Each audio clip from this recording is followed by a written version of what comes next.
Welcome back again. So I started watching this guy called Deltelawz, and someone calls him Silly Chili. Some other guy who I guess is an attorney calls him Silly Chili. I actually think it's pretty good content, and I've learned a lot from Deltelawz.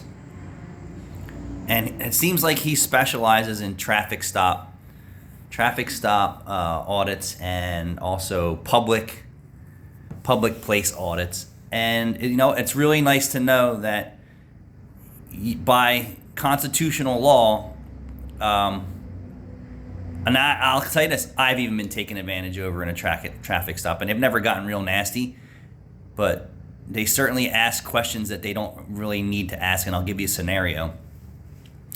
I got pulled over going to my secret spot in Pennsylvania, and I actually was videoing a YouTube video.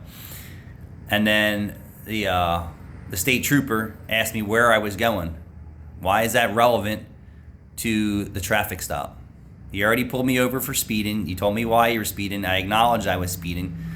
So where am I going has any relevancy to this stop unless I originally offered it to you? And we did, because we complied with his request. But what does it matter? And Chile has taught me that it's not relevant to the traffic stop. I'm on a major highway and I'm speeding. Where am I going? I'm going somewhere, and it's really none of your business unless I'm saying, hey, someone's dying in my car, or something's going on, or my wife is pregnant or girlfriend's pregnant and we're ready to give birth. Complete different scenario, and I think that would be something that you should say. But if you're by yourself in your car or with somebody and you're speeding, you get pulled over, what does it matter? I'm going to ShopRite. I'm going home. I'm going to my girlfriend's house. I'm going to my gay lover's house, whatever the case may be. So that was one. And then, and then they start asking you questions, like get out of the car. Why are you asking me to get out of the car for, failure to stop at a traffic light? If they don't have any reason to detain you, all they should do is write you a ticket and say, have a nice day. Or in Chile's eyes, if I'm not hurting anyone else, why won't you let me go? So, but I've actually learned a lot. I learned a lot about civil rights violations constantly. And, and I've learned a lot from police officers coming here to deal with customers. This isn't public property. This is my property. So when I ask someone to leave, you have to leave. And if you don't leave, then I will have you escorted out. So like I've learned that over the years too. Is like, this isn't state property. This isn't government property. This is technically private property when you show up here. And the police can't really do anything unless I, the owner, have them come here and do what I tell them to do, because they're a public servant to me. And then when someone is here not following what I want them to do, then they have to leave because I've asked them to leave.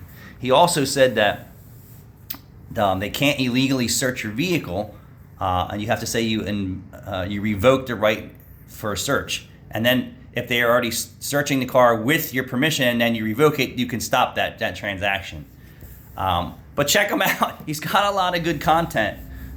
He's just like me. He's in the heat of the moment when he's recording. So his camera's shaking and other things are going on. So be patient with, guys that are giving you live content. We're not setting our camera up and staging things like a lot of other people do.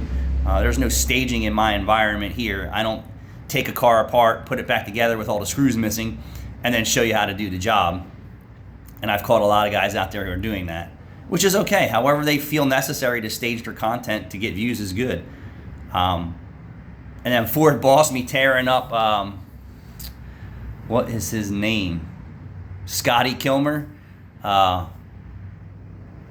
guess people are entertained by his content. What I would like to do is get all the top guys out here in YouTube world and really challenge Scotty to, an auto industry battle. Like, is Scotty really what he says he is? I don't think so. Maybe from 1960 and 70, possibly. But I don't know. I don't follow him. I see his content come across because I guess we're aligned on the same, auto repair channel kind of things. but Ford Boss Me calls him out constantly on it, and I like that, and I respect that, because what he says to people isn't necessarily true, and I truly believe he just does it to get paid, and that's how I feel. But those two guys, and I have some others, but Deltelawz is definitely entertaining. I'm sure if you're a guy like me, you'll find it entertaining too. Plus, never stop learning. This guy's educating you for free. He's giving you constitutional law for free, and all he's asking you is to like and subscribe. The same thing that I do: like and subscribe and share. It helps pay for things. It helps motivate us to keep doing this as well. But check them out. Thanks for watching.